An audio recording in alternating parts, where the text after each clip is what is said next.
Google ads के interface और account structure को समझना शुरू में थोड़ा सा टफ लग सकता है, लेकिन इसे आसानी से भी समझा जा सकता है। गूगल एड्स का इंटरफेस मुख्य रूप से कुछ हिस्सों में बटा हुआ है। इसमें सबसे पहले आता है डैशबोर्ड। डैशबोर्ड में हम कैंपेन का परफॉर्मेंस देख सकते हैं।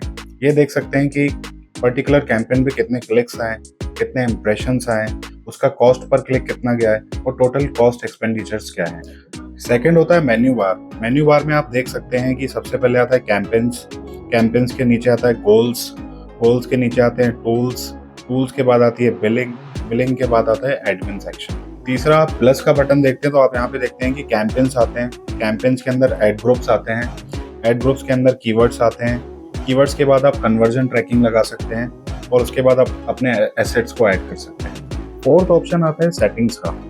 देखिए मैं आपको बताता हूँ, जब आप कैंपेन को सेलेक्ट करके उसकी सेटिंग में जाते हैं तो आप देखते हैं कि कैंपेन का नाम होता है, कन्वर्जन गोल्स लगे होते हैं, कस्टमर एक्विजिशन लगा होता है, ऑब्जेक्टिव लगा होता है, कैंपेन का स्टेटस होता है कि वो पॉज है कि लाइव है, किस किस नेटवर्क पे आपकी ऐड चल रही है वो डिटेल्स होती हैं, लोकेशंस होती हैं, लैंग्वेजेस होती हैं, आपका डेली का या मंथली का बजट होता है, बिडिंग होती है।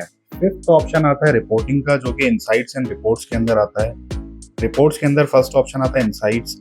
वहाँ से आप अपने कैंपेन की इनसाइट देख सकते हैं, डेली, वीकली, मंथली या जो भी आप कस्टम रेंज लगाते हैं उसके हिसाब से आप रिपोर्टिंग को देख सकते हैं। अब सबसे इम्पोर्टेंट बात को हम जानेंगे। तो अकाउंट क्या होता है? जैसे आप गूगल एड्स का अकाउंट बनाते हैं तो आपके पास एक जीमेल का अकाउंट होना चाहिए। आप अपने जीमेल अकाउंट से साइन अप करके या साइन इन करके गूगल एड्स का अकाउंट बना सकते हैं। जैसे ही आपका गूगल एड्स का अकाउंट बनता है आपकी जीमेल आईडी से, उसके बाद सबसे पहला ऑप्शन होता है कैंपेन को बनाना। और जब आप अपने कैंपेन को बनाते हैं तो उस कैंपेन के अंदर एड ग्रुप्स आते हैं, उन एड ग्रुप्स के अंदर एड्स आती हैं और उन एड्स के अंदर कीवर्ड्स आते हैं। वो किस तरीके से काम करता है मैं आपको एक एग्जांपल के तौर पर समझाऊंगा। तो मान लीजिए कि आप एक फुटवेयर कंपनी के ऑनर हैं। मैं एक नाइकी ब्रांड का ही एग्जांपल ले लेता हूँ। अब नाइकी के पास स्पोर्ट्स शूज भी है, कैजुअल शूज भी है और फॉर्मल शूज भी है। जैसे मान लीजिए गूगल पे कोई सर्च कर रहा है कि best sports shoe brand in India, तो जो स्पोर्ट्स शू से रिलेटेड एड ग्रुप है या एड है वही दिखनी चाहिए। तो उसके लिए हम अलग अलग एड ग्रुप बनाते हैं। जैसे कि नाइकी ब्रांड का मैं कैंपेन बना रहा हूँ तो नाइकी हो गया हमारा कैंपेन। उस कैंपेन के अंदर अलग अलग एड ग्रुप होंगे। तो पहला एड ग्रुप हो गया आपका स्पोर्ट्स शूज, दूसरा एड ग्रुप हो गया आपका कैजुअल शूज, तीसरा एड ग्रुप हो गया आपका फॉर्मल शूज। चूंकि लोग अलग अलग कीवर्ड सर्च करते हैं इसलिए हमें अलग अलग कैटेगरीज यानी कि अलग अलग एड ग्रुप बनाने पड़ते हैं। अब स्पोर्ट्स शूज के अंदर मैं वो सारे कीवर्ड्स डालूंगा जो कि स्पोर्ट्स कैटेगरीज से बिलोंग करते हैं, जैसे कि sports shoes for man, sports shoes for women, sports shoes in India, best sports shoe, Nike sports shoe etcetera. ऐसे ही हमारा जो दूसरा एड ग्रुप है कैजुअल शूज का।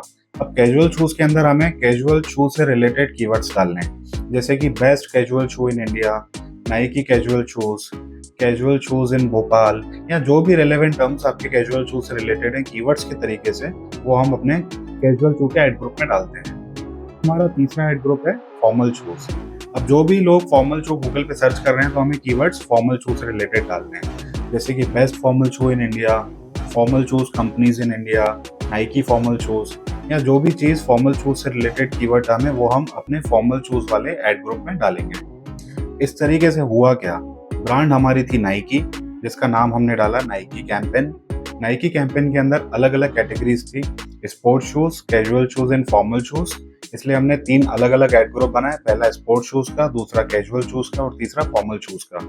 अब तीनों एड ग्रुप के अंदर हमने उन एड ग्रुप से रिलेटेड कीवर्ड्स डाले क्योंकि वो यूजर सर्च करते हैं और जो वो कीवर्ड सर्च करेंगे उसके हिसाब से ही वो एड ग्रुप की एड उनको दिखाई देगी। तो इस तरीके से हमने अकाउंट बनाया, फिर हमने कैंपेन बनाया, फिर हमने एड ग्रुप्स बनाए, एड ग्रुप के अंदर हमने कीवर्ड्स डाले।